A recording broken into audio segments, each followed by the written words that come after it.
So hello everyone, I welcome you all to UIS. तो देखो, ये जो वीडियो होने वाला है, ये वीडियो आज टुडे आई एम क्रिएटिंग। और ये मान लो कि जब तक एग्ज़ाम आपका चलेगा तब तक ये 21 रूल आपके जो हम डिस्कस करेंगे ये पूरे तरीके से एप्लीकेबल होंगे। देखो, ये 21 रूल्स जो कि मैंने इस रजिस्टर में लिख रखे हैं, 21 रूल्स हैं।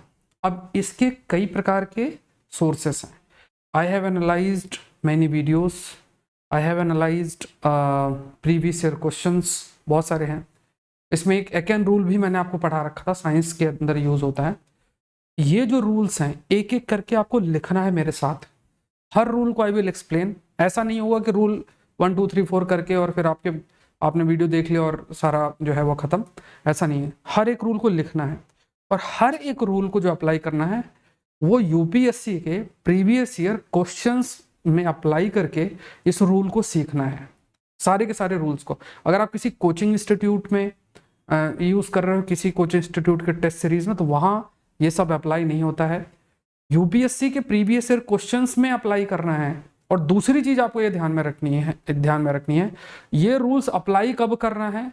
ऐसा नहीं है कि आप पढ़ो ना और रूल्स अप्लाई करके पेपर सॉल्व करो। ये सारे रूल्स अप्लाई करने हैं जब आपने बेसिक 6-7 किताबें जो पढ़नी होती है पढ़ ली हैं, जो आपका एक लेवल ऑफ तैयारी है वो आपकी हो चुकी है। अब जब आपको चांस लेना है, आपको जब एलिमिनेशन करना है, जब ऑप्शंस को एलिमिनेट करना है, वहां पे इन रूल्स को अप्लाई करना है। 21 रूल्स हैं, इसमें एक दो गाइडलाइंस भी हैं। उसको बहुत ध्यान से अपने नोटबुक में लिख लो और प्रीवियस ईयर के जो क्वेश्चंस है उन्हीं पे अप्लाई करके सीखना है। एक दो कहीं कहीं एक्सेप्शंस मिलेंगे, बट उन एक्सेप्शंस को जो है आपको कंसीडर करते हुए चलना है। अब ऐसा नहीं होगा कि पूरा का पूरा इस रूल से ही पेपर बनता है, बट ये रूल्स बहुत अधिक एप्लीकेबल हैं, बहुत अधिक एप्लीकेबल हैं। अगर आप देखोगे ना कि आपकी जो एक्यूरेसी है ना, उस एक्यूरेसी, अगर आपकी 60% एक्यूरेसी है, या 80-85% आपकी एक्यूरेसी कर सकता है। चलो शुरू करते हैं, ध्यान से सुनना। पहला रूल आपको ये ध्यान में रखना है, पहला रूल ध्यान से पहले समझना, एक एक बात आपको एक्सप्लेन करूंगा, रूल आपको लिखना। पहला रूल ये आपको ये रखना है कि पहली चीज याद रखना है, read one of the statement properly many a times, two statement of same question will conflict and you will get the answer. ये बहुत बेसिक चीज है। कई बार क्या होता है, जो बड़े बड़े, या ध्यान से सुनना, बड़े बड़े स्टेटमेंट्स होते हैं, बड़े बड़े स्टेटमेंट्स होते हैं, उन स्टेटमेंट्स को जब आप रीड करो ना, जैसे मान लो एक स्टेटमेंट के आगे 1 लिखा है, दूसरी स्टेटमेंट के आगे 2 लिखा है, तो जो जो स्टेटमेंट आप रीड कर रहे हो उसको 1 2 पे हाथ रखो और उसको रीड करो प्रॉपर। अगर जब आप स्टेटमेंट रीड करोगे तो कई बार क्या होता है, कंफ्लिक्टिंग आर्गुमेंट्स हो जाते हैं। जब कंफ्लिक्टिंग आर्गुमेंट्स आपके हो जाते हैं तो वहां से आप स्टेटमेंट को डिलीट कर सकते हो। बहुत ही बेसिक चीज है, जब आप लेवल तक पढ़ाई कर लेते हो तो ये रूल आपको ध्यान में रखना। दूसरा ये याद रखना, यहां याद रखना, दूसरा एक रूल जो इंपॉर्टेंट है, यहां से शुरू करते हैं। तो यहां से एक दूसरा जो रूल आपको याद रखना है कि दूसरा रूल नंबर 2 है कि जो डेटा है, कहीं भी अगर डेटा मेंशन्ड है, कहीं भी स्टैट मेंशन्ड है, फैक्ट्स मेंशन्ड है, फैक्ट्स मेंशन्ड है, ये ज्यादातर रॉन्ग होते हैं। मोस्टली आई एम सेइंग, है ना। जब आपको चांस, अगर आप कंफर्म हो कि इसका डेटा यही होता है तो अपने नॉलेज पे बिलीव करो। लेकिन अगर आपको कंफर्म नहीं है, चांस लेना है, और किसी क्वेश्चन में डेटा दिखता है, जैसे मान लो एक स्टेट 1 2 3, ये तीसरा स्टेटमेंट, ठीक है, 1 2 3 करके है। अब इसमें 2 स्टेटमेंट दिए हुए हैं और एक में मान लो लिखा हुआ है टेम्परेचर, कुछ भी फैक्ट लिखा है 4000 करोड़ रुपीज, ऐसा कुछ लिखा हुआ है। तो अब आपको नहीं पता, नहीं आता है, तो आप मान के चलो कि ये स्टेटमेंट गलत है और ऐसे क्वेश्चंस को अटेम्प्ट करो।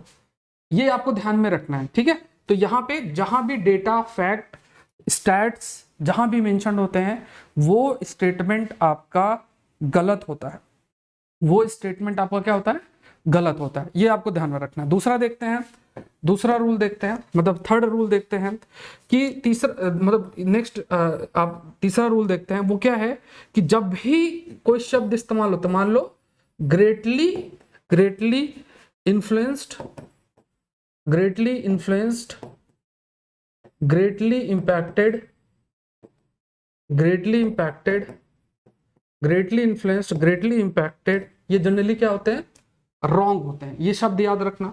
फिर आप याद रखो, जब भी जैसे मान लो शब्द लिखा हो, कंटेम्पररी शब्द से जोड़ के उसको कोई शब्द लिखा हो कंटेम्पररी करके, तो वो भी जनरली क्या होता है, रॉन्ग होता है। ठीक है, ये ध्यान रखना है।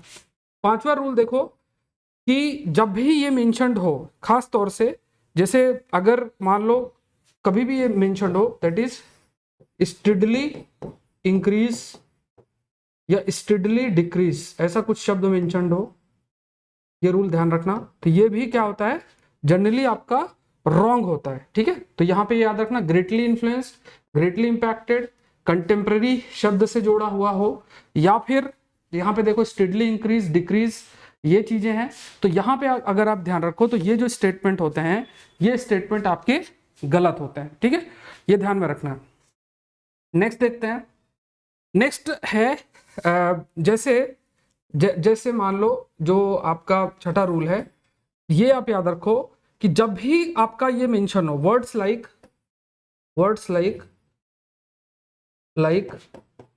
मोर देन या लेस देन, ठीक है, मोर देन या लेस देन, ये क्या होते हैं, they are right. More than या लेस देन जैसे जो शब्द होते हैं वो आपके क्या होते हैं, सही होते हैं। Words like more then, less than जो है वो राइट होते हैं। फिर सेवेंथ रूल है एक्सट्रीम वर्ड्स, ये तो सभी को पता है, ये रूल सभी को पता है। जो एक्सट्रीम वर्ड्स होते हैं, यूपीएससी के प्रीलिम्स की बात है, इंग्लिश की नहीं बात हो रही है। आप सोच रहे हो कि ये इंग्लिश की बात है, यूपीएससी में जो ऑप्शंस आते हैं उनकी बात है। एक्सट्रीम वर्ड्स होते हैं जैसे ऑल, कांट, ठीक है, एनी, ठीक है, ये ऐसे जितने भी एक्सट्रीम वर्ड्स होते हैं वो क्या होते हैं, गलत होती है, सभी को पता है, इसमें ऐसा कुछ नहीं है।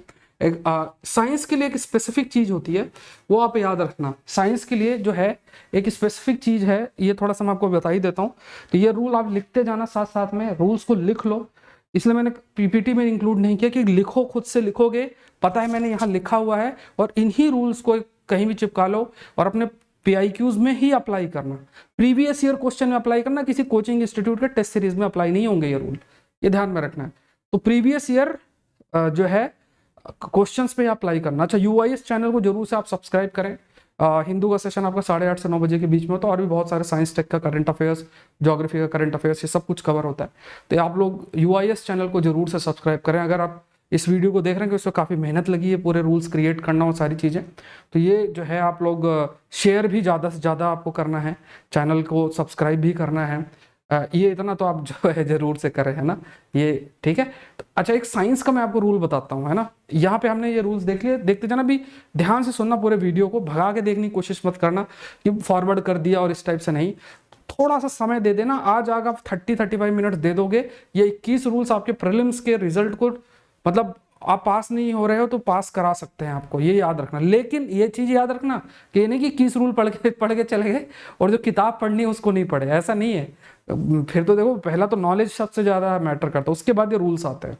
अब देखो, एक साइंस का बता देता हूँ कि माइंड से स्किप ना हो जाए, ठीक है। साइंस के टॉपिक्स में साइंस के रूल अगर आप चाहो तो 2022 के प्रीलिम्स में ही अप्लाई कर लो, सारे क्वेश्चन में अप्लाई हो जाएगा। ये जो रूल मैं आपको बताने जा रहा हूँ, है ना, तो यहाँ पे ये रूल अगर आप अप्लाई करोगे तो एक ज्योग्राफी के क्वेश्चन में भी अप्लाई हो जाएगा, साइंस के क्वेश्चन में भी अप्लाई हमेशा होगा। साइंस के क्वेश्चन में अप्लाई, आज आपने जीरो भी पढ़ाई की हुई साइंस टेक में, ये रूल बताने जा रहा हूँ, इस रूल को अप्लाई कर देना, अपने आप देख लेना कि वो सारे क्वेश्चन जो साइंस के ऑलमोस्ट जो आपको डिफिकल्ट लग रहे हैं वो सारे सही हो जाएंगे। देखो, पहली चीज देखो कैसे, ये ध्यान से, साइंस के क्वेश्चन पे इनको अप्लाई करना है, ठीक है। जब भी कोई नेगेटिव स्टेटमेंट हो, जब भी कोई नेगेटिव स्टेटमेंट हो, नेगेटिव स्टेटमेंट का क्या मतलब होता है, जैसे मान लो लिखा ये टेक्नोलॉजी इस चीज के लिए यूज नहीं होती है, मान लो कैन नॉट, और कोई भी ऐसा नेगेटिव स्टेटमेंट होता है, वो स्टेटमेंट गलत होता है, ये आपको याद रखना, ठीक है। मान लो कैन नॉट जैसे शब्द है, ये याद रखना, ठीक है। दूसरा, जहां भी टेक्नोलॉजी में पॉसिबिलिटी की बात होती है, जैसे मान लो मे बी यूज्ड एज, ऐसा कुछ लिखा हो, जब भी पॉसिबिलिटी की बात होती है वो स्टेटमेंट सही होता है, ठीक है। तो क्या याद रखना, साइंस के क्वेश्चन में क्या देखना है, साइंस के क्वेश्चन में आपको ये देखना है, जो साइंस वाले, साइंस टेक वाले क्वेश्चन आते हैं, पहला कि जो भी पॉसिबिलिटी वाले स्टेटमेंट होते हैं वो सही होते हैं, मे और इस टाइप के जो भी हैं, और जहां पे नेगेटिव, जैसे ये टेक्नोलॉजी इसमें यूज नहीं हो सकती है ना, तो वो स्टेटमेंट आपके नेगेटिव स्टेटमेंट जहां पे होंगे वहां पे वो गलत होगा, ये आपको याद रखना है। पॉसिबिलिटी और नॉट का ध्यान में रखना है। तीसरा ये याद रखना है, ऑल वाली बात यहाँ पे जनरली जैसे मान लो कई बार कुछ सॉफ्टवेयर के नाम दे दिया, कुछ इस टाइप का कुछ दे दिया, और उसमें आप देखो तीनों चारों को रीड करो। अगर आपके पास माइंड नहीं आ रहा है कि यार जो है ये जो है लिखे हुए शब्द हैं मुझे मतलब कंफर्म नहीं आ पा रहे, तो अगर आप चांस लेना चाहते हो तो चांस सिर्फ ऑल ऑफ द अबव में ही लेना। ये साइंस के क्वेश्चन में ध्यान में रखना है, ठीक है। ये पॉइंट साइंस पे बहुत आप अप्लाई करके देख लो पिछली बार में, तो यहाँ पे याद रखना। जहां भी जैसे मान लो ऐसा लिख जाए, जैसे ज्योग्राफी में एक क्वेश्चन आता है उसमें लिखा एंटायर शब्द मेंशन्ड है कि ये चीज यहाँ पूरी जगह ग्रो करती है, वो स्टेटमेंट गलत होता है, ठीक है। ये ध्यान में रखना। एक एक करके पॉज करके दोबारा से सुन के लिखना चाहो तो दोबारा से लिख लेना, ये ध्यान में रखना।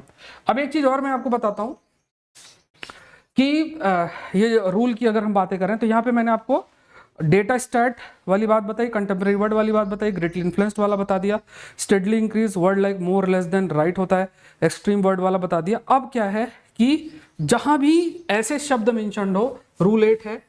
रूल 8 क्या कहता है कि जहां इजी वर्ड्स हो, इजी वर्ड्स हो, इजी वर्ड्स जैसे पे सम का इस्तेमाल अगर है तो वो जनरली क्या होता है, राइट होता है, ठीक है। ये याद रखना, यहाँ पे ऐसे शब्द हो ये याद रखना। फिर रूल 9 है, साइंस स्टेट में जनरली लोग कहते हैं कि ऑल स्टेटमेंट्स में करेक्ट होता है। देखो ये लोग चेंज भी कर रहे हैं, बट हाँ पिछली बार अप्लाई हुआ था 22 में, तो आप अब चांस लेना चाहते हो तो बिल्कुल लेना। बट जिसमें मैं भी साइंस का रूल बताया, मैंने कहा कैन नॉट का देखना, एक तो नेगेटिव स्टेटमेंट देखना, अगर नेगेटिव स्टेटमेंट हो तो उसमें आंसर ऑल नहीं होगा। अगर नेगेटिव स्टेटमेंट है, जैसे बोलेगा ये टेक्नोलॉजी इसमें यूज नहीं होती, इसमें ये नहीं होता है ना, ये सिर्फ इसी में होता है, ओनली लगा दिया, मतलब ऐसा कोई ऐसे शब्द मेंशन्ड है, तो ये थोड़ा सा ध्यान रखना, ठीक है। दूसरा देखो कि ज्यादातर जो मैच द फॉलोइंग वाले क्वेश्चंस होते हैं, अगर आपको मैच द फॉलोइंग के क्वेश्चंस देगा, इसको पहाड़ को उससे मैच करो, इसको उससे मैच करो, जनरली जो आंसर आपका ओनली एक स्टेटमेंट ही होता है, ओनली 1 या ओनली 3 ऐसा कुछ स्टेटमेंट अगर आपको दिखे, चांस लेना तो इसी में चांस लेना, ठीक है। ये भी आपको ध्यान में रखना है। फिर एक रूल आपका आता है कि कई बार एक रूल और ही आता है कि जैसे मान लो बड़ा स्टेटमेंट दिया हुआ है, ठीक है, कुछ भी स्टेटमेंट दिया है, ए दिया है फिर बी दिया है, अब बड़ा स्टेटमेंट दिए हुए हैं, अब बड़े जो स्टेटमेंट आपके दिए हुए हैं, तो क्या होता है कि ये इसमें जो चीजें लिखी हुई हैं, इसमें जो चीजें लिखी हुई हैं, सपोज इसमें x के बारे में लिखा, x है और कुछ लिखा हुआ है, y है यहाँ कुछ लिखा हुआ है, तो जनरली क्या होता है ये डेफिनेट एक्सचेंज कर देते हैं, मतलब ये x का होगा ये y का होगा। इस चीज को ध्यान में रखना। अगर किसी भी केस में आप ये देखो कि ये जो शब्द लिखे हुए हैं ये कुछ डेफिनेशन से रिलेटेड कुछ ऐसा बातें कर रहे हैं, तो जनरली क्या होता है एक्सचेंज कर देते हैं कि पहला स्टेटमेंट जिस लिए होगा वो दूसरे स्टेटमेंट का होगा, दूसरे स्टेटमेंट जो होगा वो पहले के लिए होगा, ये ध्यान में रखना। दूसरी जैसे मान लो कभी ये बोला जाए ये सबमिट यहाँ हुई थी, है ना, इस सबमिट के हेड ये थे, यही देश में पहली सबमिट हुई थी, इस टाइप की बातें अगर लिखी हुई वो स्टेटमेंट गलत होता है, ये भी आपको ध्यान में रख। अगर ये लिखा हो कि ये इस मिनिस्ट्री के अंदर आती है, इस टाइप की स्टेटमेंट भी गलत हो। अगर आपको स्पेसिफिकली दिया हुआ है ये इस मिनिस्ट्री के अंदर आती है, वो स्टेटमेंट गलत कर देना, गलत करना, गलत मान के चलना। ये देखो ये सब rules again repeat I am repeating, ये रूल्स तब अप्लाई करना जब जो है आपने पढ़ लिया है, ऐसा नहीं बिना पढ़े अप्लाई कर दो, ऐसा नहीं होता है। जब चीजें पढ़ के फिर इन रूल्स के माध्यम से आपकी एक्यूरेसी इंक्रीज होगी, और ये 100% लगती है, ये रूल्स लगते हैं। कई एक्सेप्शंस मिल गए, अब यूपीएससी ने वीडियो देख लिया तो फिर अलग बात है कि पूरा रूल चेंज कर दें, बट एटलीस्ट इस साल तो लगना ही है। और हमेशा प्रैक्टिस करना प्रीवियस ईयर के बारे में, और ये भी याद रखना कि सबसे ज्यादा प्रायोरिटी अपने नॉलेज को देना, फिर इन रूल्स को अप्लाई करना है, ये ध्यान रखना, ठीक है। तो ये रूल्स जो है आप जो है इस रूल्स का नाम भी याद रखना, UIAS 21, ठीक है। तो U21 आप लेकर चलो, U21 रूल्स हैं, ये रूल्स का आप हेडलाइंस डाल लो, U21 रूल्स आप मानो, ठीक है। तो UIS के साथ आप को जुड़ते रहना है। तो देखो यहाँ पे हो गया। फिर देखो जहां पे देखो एक ये होता है, आप जब भी स्टेटमेंट रीड करो, स्टेटमेंट रीड करते हुए ये आप ये जरूर से देखो कि जो मतलब लॉजिकल स्टेटमेंट है ना, तो वो स्टेटमेंट जनरली मतलब कॉमन सेंस वाला स्टेटमेंट है, उसको गलत अपना लॉजिक लगा के उसको गलत मत करना। और ये भी याद रखना, जैसे मान लो एक प्रश्न था पंचतायन ऐसे करके था, पूछा था, अब उसमें पंच शब्द देखते ही आपके मन लॉजिक आ जाएगा पूरा, यार पंच है तो पंचों से रिलेटेड होगा। ऐसे शब्दों का इंटरप्रिटेशन जब होता है और पहला स्टेटमेंट वही हो जो कि आपने सोचा हुआ है, अलर्ट हो जाओ। ठीक है, जैसे उसमें पंचतायन में आंसर सी था, पंचतायन का आंसर सी था, पहले दो स्टेटमेंट पंचों से रिलेटेड स्टेटमेंट दिया था, तो ज्यादातर सोचोगे यार मैंने बढ़िया इंटरप्रेट कर लिया। तो देखो ऐसा नहीं होता है। जब भी कोई शब्द का आप इंटरप्रिटेशन कर रहे हो या कोई ऐसे शब्द पे वो पूछेंगे तो ए और बी तो आंसर होगा ही नहीं उसका, जनरली ऐसा होता है। ठीक है, पंचतायन की अगर हम बात करें, जैसे मान लो पंचतायन जैसा स्टेटमेंट है तो उसमें पहला ए और बी में ही पंचतायन का शब्द से ही आप जो मीनिंग निकालोगे वही और ए और बी में रहेगा, और आंसर वो नहीं होंगे, सी और डी में से कोई होंगे। ये आपको ध्यान में रखना है। दूसरा ये भी याद रखो, कोई स्टेटमेंट जहां पे ये लिखा होगा which of the following not correct, not, अगर आपसे नॉट शब्द बीच में दिया हुआ है, ए और बी में वो शब्द होंगे जिसमें करेक्ट स्टेटमेंट हो। ये मतलब इसमें इन्होंने थोड़ा चेंज कर दिया है आजकल, लेकिन ये चीज आप लगा के देखना, लॉजिक मन के अंदर रखना इसमें कि जब भी आप अप्लाई करो तो उसमें ए और बी वाला जो स्टेटमेंट है, ए और बी वाला गलत होगा। जब भी नेगेटिव बोलेंगे ये कौन सा स्टेटमेंट करेक्ट नहीं है, तो ए और बी में जो स्टेटमेंट दिया हुआ है वो आपका करेक्ट होगा, नॉट करेक्ट सी डी में चांस लेना, ये ध्यान रखना। नेक्स्ट रूल देखो कि यहाँ पे कई बार क्या होता है कि ये भी आप याद रखना कि जैसे मान लो कई बार रिपोर्ट्स है, इंडेसेस हैं, वो रिपीटेड होते हैं, तो रिपीटेड के लिए आप पीआईक्यूज को बढ़िया से प्रैक्टिस करो, तो ये भी आप ध्यान रखना है। एंड जैसे दूसरा है, जैसे कई बार आप क्वेश्चंस लिख रहे हो और हिस्ट्री का क्वेश्चन देख रहे हो और उसमें ऑप्शंस में आपका दिया हुआ विजयनगर अंपायर, ऐसा विजयनगर दिया हुआ है, यूरोपियन यूनियन दिया हुआ है, ऐसा कुछ शब्द ऐसे मेंशन्ड है, ये सब आप लिस्ट बना सकते हो जब आप प्रीवियस ईयर क्वेश्चंस को करते हो। ठीक है, तो ऐसे मान लो हिस्ट्री में ही विजयनगर बहुत जगह अप्लाई हो जाता है, नहीं पता विजयनगर ऑप्शन में दिया हुआ टिक मार दो, विजयनगर कई बार आंसर निकल आता है, ये ध्यान रखना। फिर एक बार क्या होता है, कई बार जब स्टेटमेंट आप रीड करो तो हिंदी में रीड करो। ठीक है, इंग्लिश में रीड करते हो अंडरस्टैंडिंग नहीं बैठती है, कई बार हिंदी में रीड करते हो तो आजकल क्या होता है कि वो जो शब्दों को बढ़िया हुआ ट्रांसलेट करने का प्रयास करते हैं ना, उससे आप पकड़ सकते हो। तो हिंदी के मतलब इंग्लिश वाला पढ़ने के बाद अगर थोड़ा सा कुछ डाउट हो रहा है, नहीं समझ, हिंदी वाला भी पढ़ लो, कई बार वो हिंदी वाला पढ़ के आंसर निकल सकता है, आपका इंटरप्रिटेशन आपका थोड़ा बेटर हो सकता है, तो ये भी थोड़ा सा ध्यान में रखना। फिर एक ये याद रखना कि रूल 17 है। रूल 17 क्या कहता है? रूल 17 कहता है कि मैंडेटरी रिकमेंडेशन वर्ड्स जनरली जो लिखे होते हैं, ठीक है, जैसे कई ऐसे लिखे होंगे कि this has been made mandatory by this convention, ऐसा कुछ लिखा हो, रिकमेंडेशन बाय दिस कमिटी, है ना, ऐसा कुछ लिखा हो, तो वो स्टेटमेंट आपका गलत होता है, ये आपको ध्यान में रखना। ठीक है, कहाँ जहां भी शब्द नो, कैन नॉट, ऐसे शब्द नेगेटिव इस्तेमाल होते हैं वो गलत होते हैं, ज्यादा सोचने की जरूरत आपकी आपको नहीं है, ये भी आपको ध्यान में ये भी आपको ध्यान में रखना है। ठीक है, तो ये कुछ रूल्स मैंने आपको बता दिए हैं, लगभग 21 रूल्स आपके हो गए। आप उनको अगर एक एक करके लिखोगे तो 21 के 21 रूल हो गए। और ये जो रूल्स है ना, अगर आप इनको बढ़िया से अप्लाई करो, प्रीवियस ईयर क्वेश्चंस पे ही याद रखना कि प्रीवियस ईयर क्वेश्चंस पे अप्लाई करना, ऐसा मत करना कि टेस्ट सीरीज के उसमें लगा रहे हो, कुछ इससे तो नहीं है। और ये रूल्स नॉलेज के बाद अप्लाई करना है, इसलिए मैंने आपको कहा प्रीवियस ईयर क्वेश्चंस को कोई बढ़िया पढ़ ले, मतलब प्रीवियस आपने बढ़िया तरीके से पढ़ लिया, फिर प्रीवियस ईयर क्वेश्चंस को पढ़ लो और उनको ऑप्शंस को एनालाइज करो, उसी से अपने नॉलेज को एक्सपेंड करो और उसी को आप जो है अप्लाई करके देखो, तो आप ये मानो कि फिर आपको जो है प्रीलिम्स में कभी दिक्कत नहीं होगी। क्योंकि देखो आज के समय में नॉलेज तो थोड़ा लेवल पर चाहिए ही, बट आपको कई सारे चांसेस भी लेने पड़ते हैं, और वो आप लोग जो है इन रूल्स को अगर आप थोड़ा फॉलो करके पीआईक्यूज में अप्लाई करोगे तो बिल्कुल आप अच्छा कर सकते हो। यूआईएस चैनल को अगर आप वीडियो देख रहे हो, यूआईएस चैनल को देखो सब्सक्राइब आप कर लेना, अब इतना मेहनत की है तो चैनल को सब्सक्राइब करना ही है।